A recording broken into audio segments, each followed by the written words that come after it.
baryahan dambe waxaa dunida kusoo badanaya dad u ololeynaya in la caabudo shaydaanka lagana dhigto ilaahay.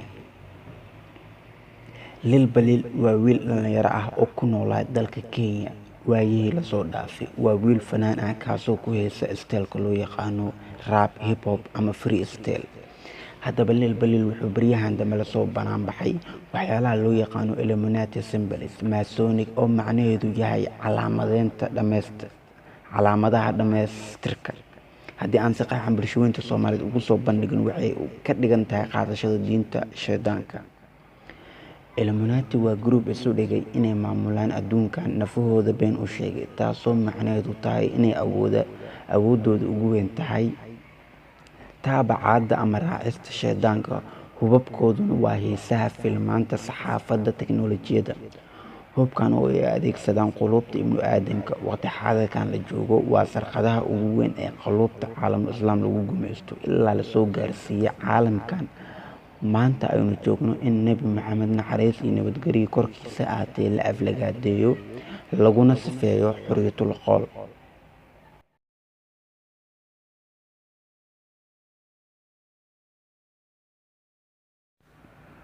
haddaba haddaanu u soo noqono fanaanka Lil Balil, waxaan idinka sii doonaa xogo caddeynaya inuu yahay dadka diintooda iyo dhaqankooda ku beddeshay lacag iyo caannimo. Taas aynan ku kalifin baahi ama wax la dhigma, balse ay tahay gaalnimo bareer ah iyo inay mashruuca ugu weyn ay soo qaateen ay tahay dhiirigelinta dhalinyaro Soomaaliyeed oo ku dhiireen gaalnimada kuna faanaya lacagta ay ka helaan gaalnimadaas. Lil Balil wuxuu qaaday heeso badan oo dhalinyarada ugu soo bandhigayo gaalnimada, Illuminati system ama wax loo yaqaano calaamadeynta shaydaanka, taasoo ilaahay laga dhiganayo dijaal cabar lana naawilayo inuu yahay ilaahay kaliya ee adduunkana sugayo. Tanina waa shaqadii ugu ballaarneed ee abid ugu guuleysto Ibliis. Haddaba adduunyadan inta diin baadil ay ka jirta waxay si toos ah u hoos tagaan Illuminati, taasoo loogu magac daray loo yaqaano Freemason ama nolosha milyaneernimada. waxaa jiro fanaaniin badan oo Soomaali oo ka qayb ah diinta baadilka. Barnaamijkan midka xiga waxaan kaga hadli doonaa fanaan kale oo heesta diinta baadilka ah ee shaydaanka la caabudo. Fadlan si aad muuqaalkan midka xiga u daawato, kaliya waxaad sameynaysaa channelkan aad subscribe saaranaysaa, kadibna gambaleelka ayaad furanaysaa.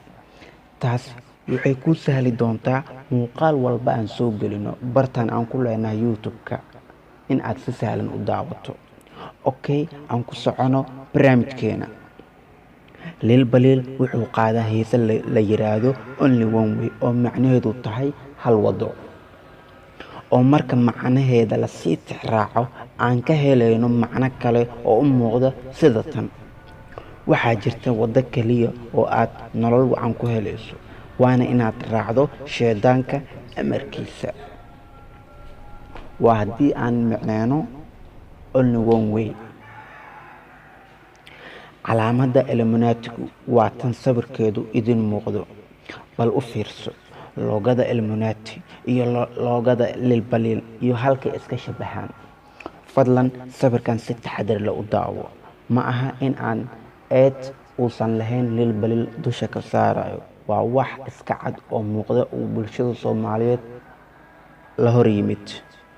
Taasi waxaan la wadaagayaa bulshooyinka Soomaaliyeed si ay ciyaalkooda, dhalinyarada Soomaaliyeed iyo bulshooyintaba dal iyo dibad meel walba ay joogaan ee ugu fiirsadaan fanaaniintan lacagta ku soo qaatay bedelidda diinta, dhaqanka iyo waxyaabihii Soomaaliya lagu yaqaano.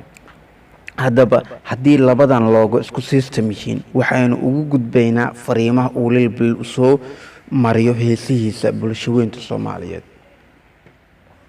Sida loogada Illuminatiga ku cad, waxaad ka dhex arkaysaa ilka dhex muuqata saddex gees. Ishaan waxay u nisbeeyeen dijaal cabar sida nabigeenu naxariis iyo nabadgelyo korkiisa aatay inoogu sifeeyey. dijaal cabar wuxuu inoo tilmaamay inuu la-yahay ama ka cabaran yahay isha midig. haddaba dhammaan dadka caabuda dijaal cabar waxay astaan dhigtaan oo ah calaamad dadka u sii ololeynaya dijaal cabar inuu ilaahay ka noqdo adduunkan. si aad arrintan iila xaqiiqsato waxaad google ku qortaa masonic symbols.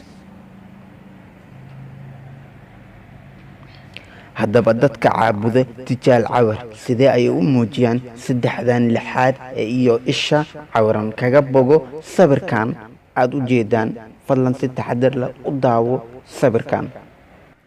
haddaba liil baliil aan idin soo bandhigno isagoo fariimo toos ah u gudbinayo dhalinyarada Soomaaliyeed oo uu leeyahay hal wado kaliya ayaad kaga baxaysaan dhibta iyo macluusha, isagoo ilowsiinaya dadkan diintooda suuban iyo dhaqankooda ku dhisan diinta Islaamka. maadaama isaga diinta Islaamka ka faaruqay, wuxuu marin u noqday dadka fidiya diimaha baadilka ah. liil baliil ka daawa sawiradan xagga hoose ka muuqda. waxaanu ilaahay ka dhiganaynaa dijaal cabar ilaahay nacladay, waxaana ku muujinaya saddexda farood ee la taagay iyo suulka iyo farta goobada laga sameeyey ee lagu beegay isha, taasoo saddexda farood iyo goobada u taagan tahay 666 oo ah dadka caabuda dijaal cabar. isha la saarayo ee lagu beegayo waa dijaal cabar. hadda waxaad ila aqoonsateen dhammaan dadkani inay waxa kaliya ee wada tilmaamayaan ay tahay, taasna macnaheedu waa dad dhammaantooda caabuda shaydaanka, waana dadka aaminsan inay siyaasadda adduunka iyo nolosha inay maamulaan. taasi waa riyadooda ugu weyn ee maalin walba, habeen walba, waqti walba ee ku riyoodaan.